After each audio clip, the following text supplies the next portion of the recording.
நீ சர்வதேச சமூகத்துக்கு இது ஒரு பெரிய த்ரெட்டுங்க. இன்றைக்கி உலக அமைதிக்கு போதைப்பொருள் வந்து ஒரு பெரிய பிரச்சனையாக இருக்குது.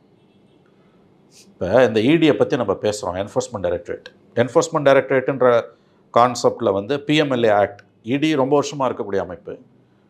இப்போ சசிகலா அரசான பிறகு தான் 30 வருஷமாக இல்லை தமிழ்நாட்டிலலாம் நமக்கு தெரிய வந்தது. அது வரைக்கும் எல்லாருக்கும் சிபிஐ தான் தெரியும். PMLA prevention of money laundering ஆக்டை பற்றி இப்போ நம்ம பேசுகிறோம். அது எப்படி வந்தது?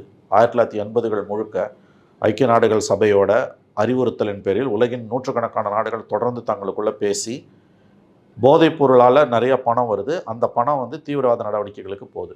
அதனால் இதை தடுப்பதற்கு மணி லாண்டரிங் ஆக்ட், பண பரிமாற்றத்தில் இருக்கக்கூடிய அந்த இஷ்யூஸ் எல்லாத்தையும் அட்ரஸ் பண்ணுறதுக்கு prevention of money laundering act.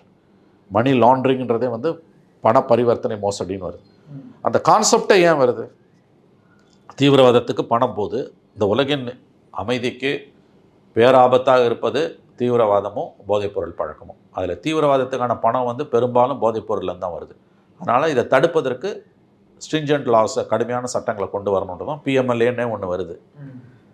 நீங்கள் இதுலேருந்து ஆரம்பிங்க. இன்றைக்கி ஈடி நம்ம பேசுகிறோம், அவனை பிடிச்சி உள்ளே போட்டான், இவனை பிடிச்சி உள்ளே போட்டான். இப்போ டாஸ்மாகில் ஈடி ரெய்டு ஸ்டே கொடுத்துட்டான். செந்தில் பாலாஜி 1.5 வருஷம் பிடிச்சி வந்துட்டான்.